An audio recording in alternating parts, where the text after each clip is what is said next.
low in here too. Filling up all the blocks here.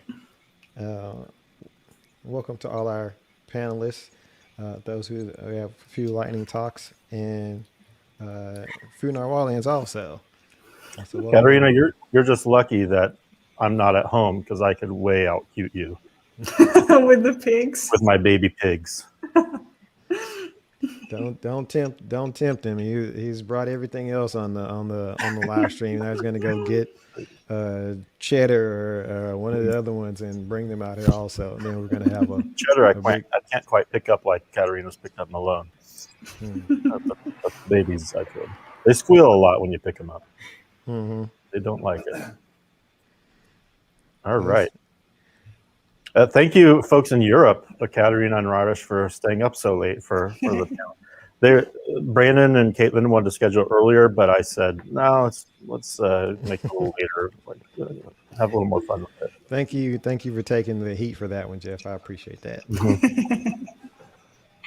Are you gonna play the keyboard while we do Q&A also? Okay, I feel like you just hit the same two keys that you hit last time when we were. I don't know what the other ones are. Okay. So we'll see. All right, you get to QAing, and I'll do the beat for the questions. Okay, cool. Let's start out with Kayla. They had a question about. I had a question first. You came up with the name for Manda for the app there, and I'm sure there's you alluded to some of the story there, and Jeff seems like Jeff knows some about this also. Can you shed a little bit more light on that? We've had a lot of Narwhalians touch Manda. Yeah, Jason, Jeff, Aishigal, more, I'm sure. Mm-hmm. We had an engineer who, I don't know, our business line is called Mergers and Acquisitions, or M&A. So he literally just put Manda in there, and I'm like, I like it. Let's go with that. Okay. That's cool. I was gonna say, yeah, could have just tacked on an A at the front of it and made it like Amanda or something like that. But I like it. It's like definitely good. It always makes it better when you have to explain it to other people and you can attach it to a name or something like that, or make something phonetic out of it. So that's pretty cool. It's on talking about Amanda, like how much you talked about like breaking up your app into micro front ends. How much did that help in like your build times and things like that? Or did you see any like improvements as far as how your development flow, I guess, workflow started to go?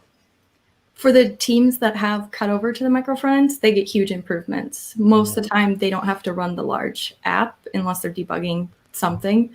But we're still in progress. We're going to be doing this for a while because Manda is huge. Yeah. Okay. Cool. Let's see.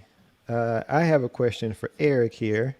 You made it. How did you make it all the way through the NgRx talk without saying boilerplate? Because we have to get that. We got to get the hard hitting questions first. Because I need to know. You have no idea how much that hurt Brandon's feelings. Honestly, I was waiting for it. Like I was just waiting. I watched the lightning talks. I was waiting for it to come through, but you managed to hold it in. Tell us how you did it. Well, I was looking at some old tweets of yours about how sensitive you are about the subject, and I just barely managed to keep it out of my talk. Oh, I appreciate that. Thank you for thinking of me. It's nothing but love, man. Nothing but love. Thank you. Hard hands for you too. Thanks. All right. Yonatan, what the web components talk you gave, what was the need for using web components in your case for like building or using those inside of a Monorepo? Did you have like a lib or component library, or what made you go with kind of rolling that as opposed to using like a different framework or something like that? So first of all, we're building the UI components library at Vonage. We're the team that's responsible for this part. So we're using web components because we push them for all of the LOBs, which work with React, Vue, Angular, Svelte, whatever. It's a big company. And I like web components. I really like them. It's native, which is, I think, the best way to go. I also like Angular, but web components is native, so There you go. You said one of the right responses. You like Angular, so we'll give you some kudos on that one too. The things that you used to or using in Nx Monorepo, were you planning on kind of turning this to, have you looked at turning that into a plugin for some of the things you learned there, or is it mostly just for building out the web components at Vonage? So right now I'm in the process of converting our Monorepo from Lerna to Nx. So it's going to take a while to create like an official plugin, but I hope that something open source will come out of it. It'd be great. Okay, cool. Leading into web components, this was a question that came up, or one that came up in the Q&A for Raresh and Katerina, or anybody on the panel here, as far as does Storybook work with web components, and is there any integration there? Yeah, there is integration. I think Yuri already posted a link, and yeah, Storybook supports web components, and there is integration for that. Okay. We're working with web components and Storybook. I can send a link of our Storybook if it's sure. of interest to anyone. Slack. Yeah, post that in send it over the Slack. community Slack there in the Nx Conf 2021 channel. That'd be great. Works like a breeze. Yeah, okay. We had another question for, another storybook question. Is it possible to create some kind of structured storybooks, or create to where you can inherit parent-child stories, or I guess kind of maybe reuse some of that, reuse stories for, I guess, to build on top of to build other stories with?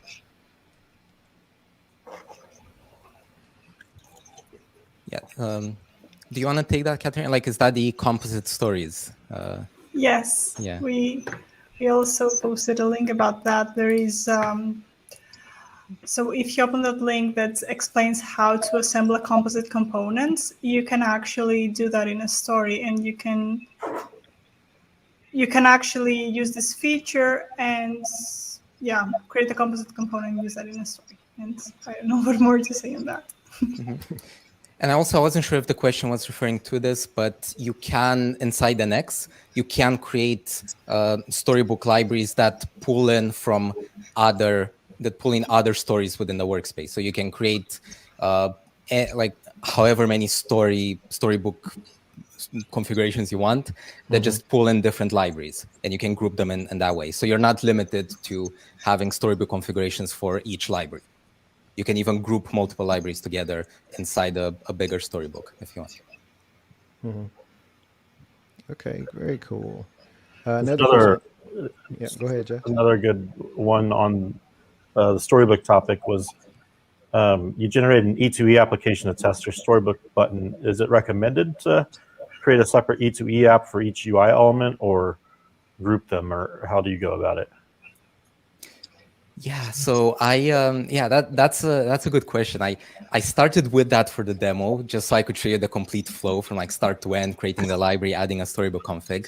But yeah, the more libs you add, the more end-to-end apps you have, like the bigger your apps folder is gonna get, the more Cypress processes you're gonna need to spin up on your CI whenever you launch it. But at the same time, like if you do the opposite and you have too many components inside a lib, if you change a single component, then Nx will just gonna run the test for all of them. Your cache will also get busted a bit often. So you can group your components, I guess, depending on. So one way you can think about it is how often they change together, because that way you're not gonna lose performance. Maybe you can group them by the domain they're serving. So Monfin has a lot of really good articles, presentations on this. So I really recommend checking them out.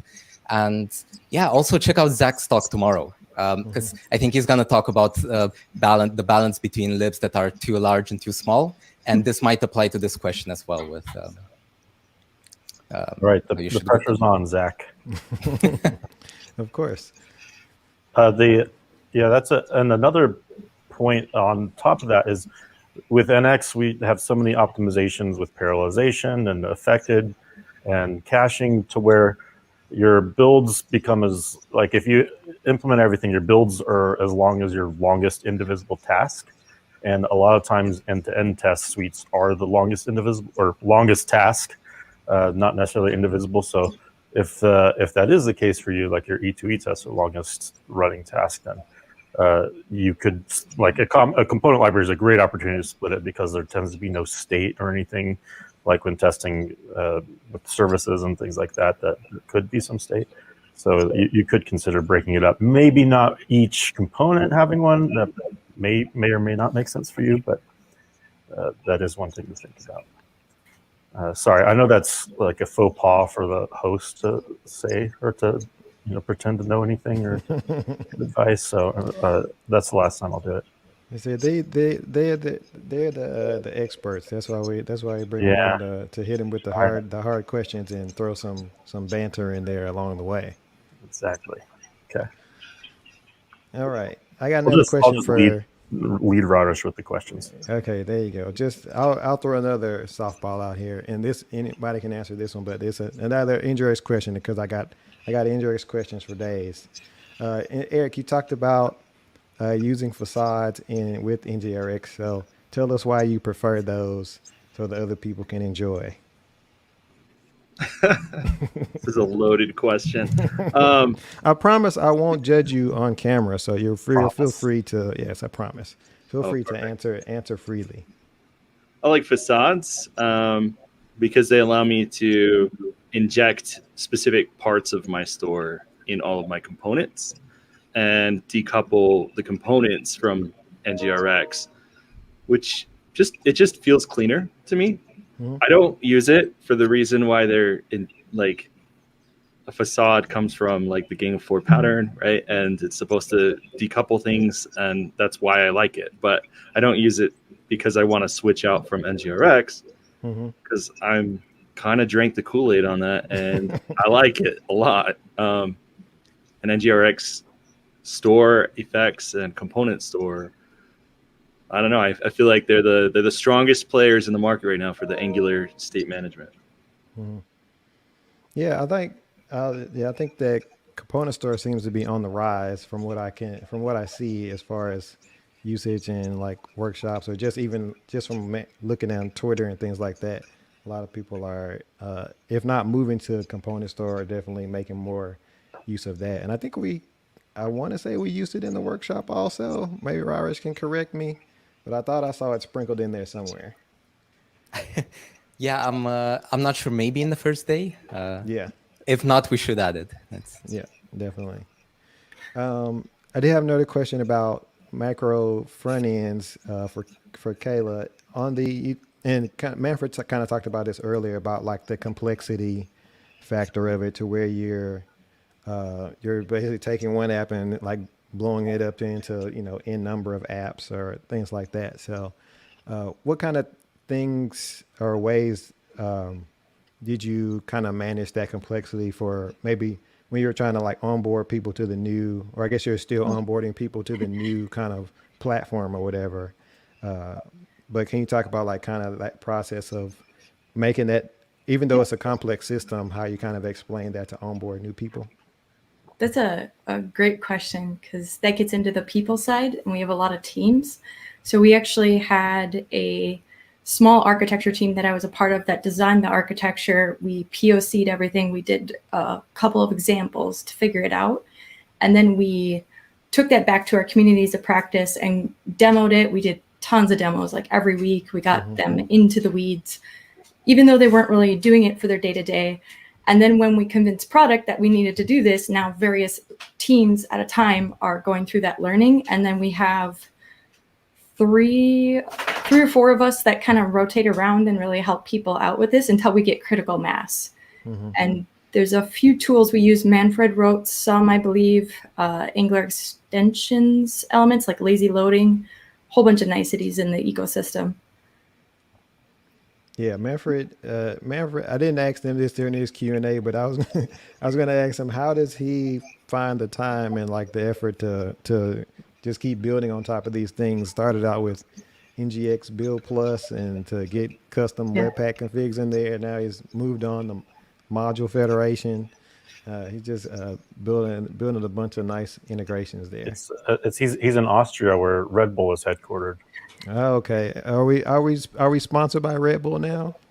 We should be. I don't have any on hand. Jeff, you're Tomorrow, gonna be, you better believe like, I'm gonna have cases of Red Bull. You're going to be completely wired by the time this conference is over. You started out with Starbucks, and now you had Jelly Bellies, and now you're drinking Red Bulls. I mean, what are we doing? Yeah, I don't know. I don't know anymore, Brandon. Okay.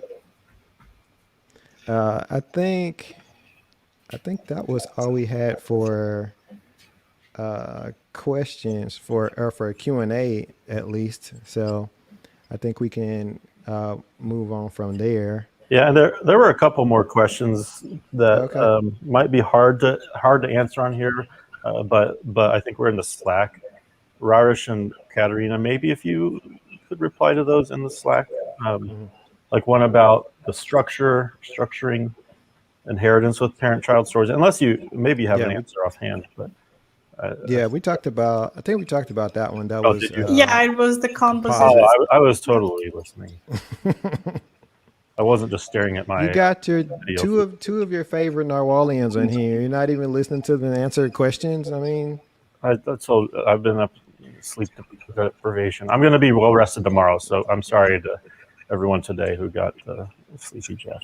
Yes, we're gonna have fresh Jeff drinking Red Bulls on stream. I'm pretty sure that's gonna be our last. Yeah, you don't want that. But yes, we do want you to get some rest, so we're fresh for tomorrow because we got another good day of talks and everything. But I'll go ahead and say this: if you have any more questions for the panelists or during the conference in general, feel free to leave those in the conference Slack channel. And stay in the community Slack and keep asking questions, because a lot of us from Narwhal hang out in the Slack. I do every once in a while. I'm kind of inundated with Slack notifications, so I don't reply very quickly. But if you've mentioned folks in channels or ask in any of the different channels in the community Slack, you'll probably get an answer from someone else who's done the same thing you're trying to do and can help you out. So it's a great resource. Yep, definitely so. All right. Thank you to speakers. Thanks for putting those great talks together and for sticking around, staying up past your bedtimes. Yeah, we really appreciate all Malone. of you. And we'll talk to you